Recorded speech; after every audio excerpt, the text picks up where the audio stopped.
So, in the next half hour or so, we're going to spend some time exploring your vision for what an exciting future might look like, which I guess makes the first question a little ironic.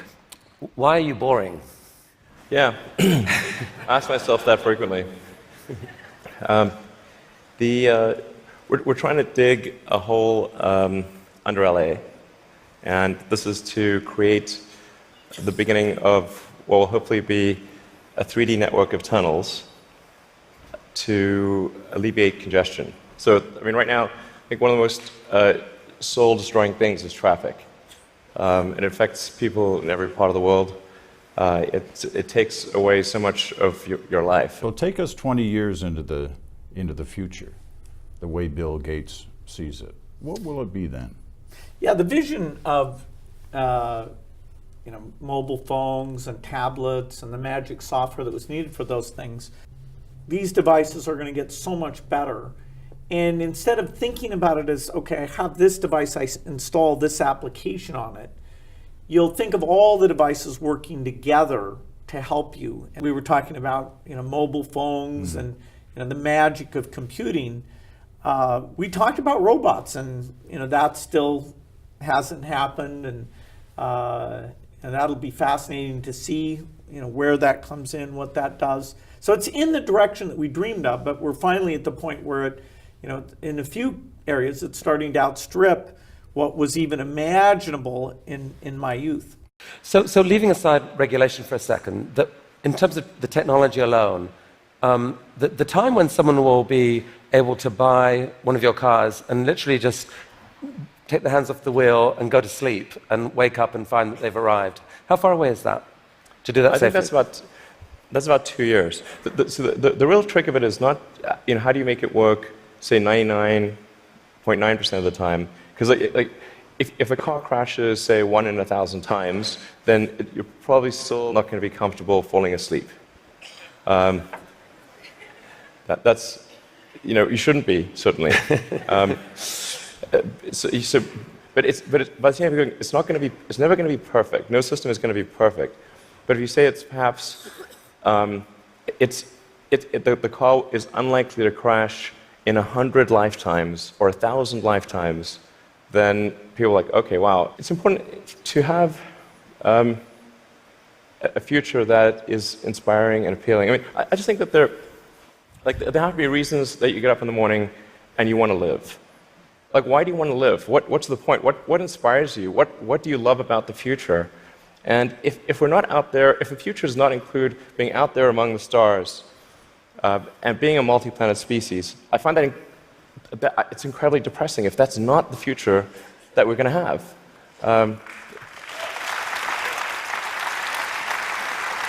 People want to position this as an either-or, that there are so many desperate things happening on the planet now, from climate to poverty to, you pick your issue. And this feels like a distraction. You shouldn't be thinking about this. You should be solving what's here and now. And to be fair, you've done a fair old bit to actually do that with your work on sustainable energy. But why not just do that? Well, I think I look at the future from a standpoint of the probabilities. It's like a branching stream of probabilities.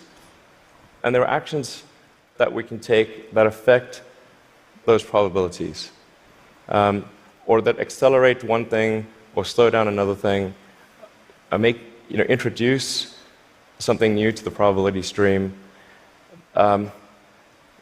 Sustainable energy will happen no matter what. If there was no Tesla never existed, it would have to happen out of necessity. It's tautological. If you don't have sustainable energy, it means you have unsustainable energy. Eventually, you'll run out, and the laws of economics will drive civilization towards sustainable energy inevitably. The fundamental value of a company like Tesla is the degree to which it accelerates the advent of sustainable energy faster than it would otherwise occur. So when I think what is the fundamental good of a company like Tesla, I would say hopefully it does. If it accelerated that by a decade, potentially more than a decade, that would be quite a good thing to occur. That's what I consider to be the fundamental sort of aspirational good of Tesla.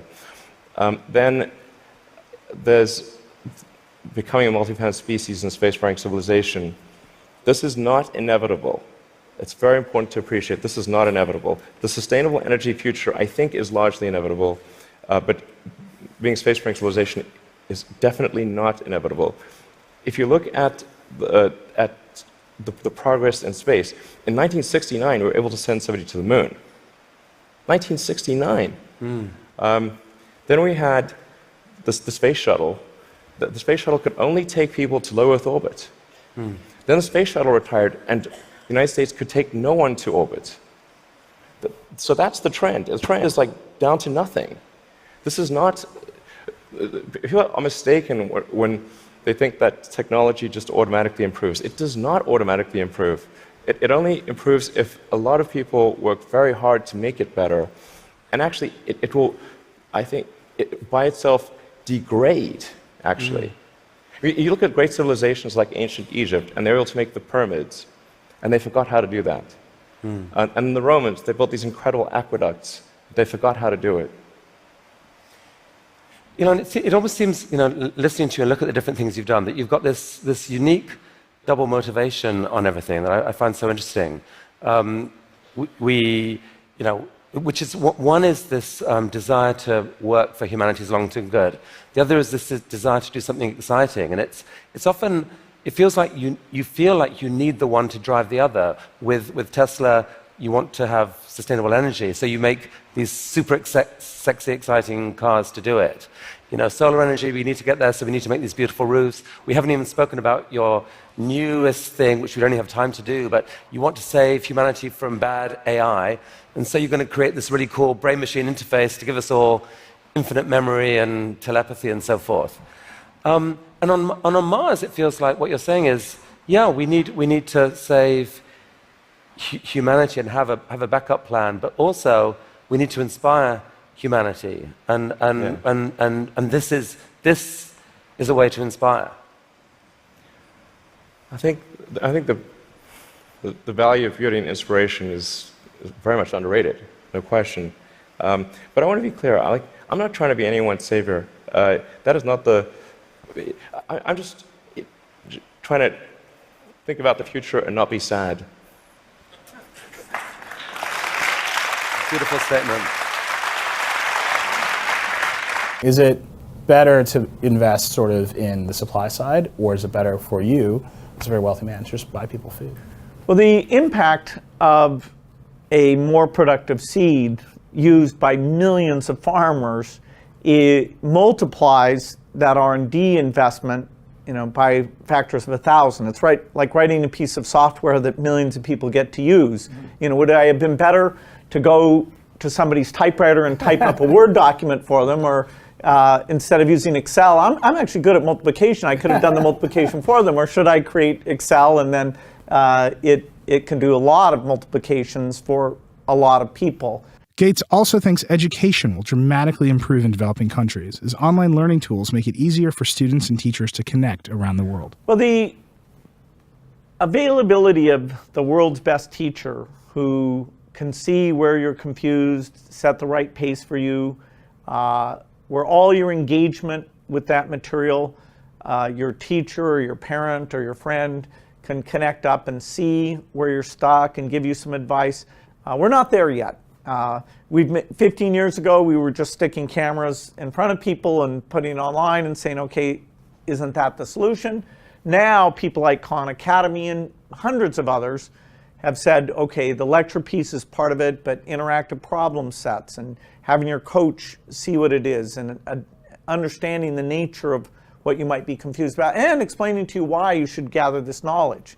And so the view is that over the next 15 years, that type of material will be wildly better than even the best is today, and it will be available through phones and tablets. It won't replace face-to-face, you know, the social context, the relationship with that teacher, but it'll be playing a gigantic role in letting you catch up, move ahead, and overcome whatever limitations your class size has.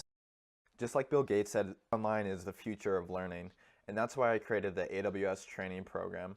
It's one of the largest collections of online training videos, and I go through step by step of how to use AWS and its services. A great way to learn the future of tech and industry standards that are used today. You can learn anything from scalable websites to scalable APIs, serverless solutions, anything and everything you need to do be done with AWS, and being able to learn quickly and efficiently through the online training resources and being able to contact an AWS expert if you have any questions is really the future of learning online.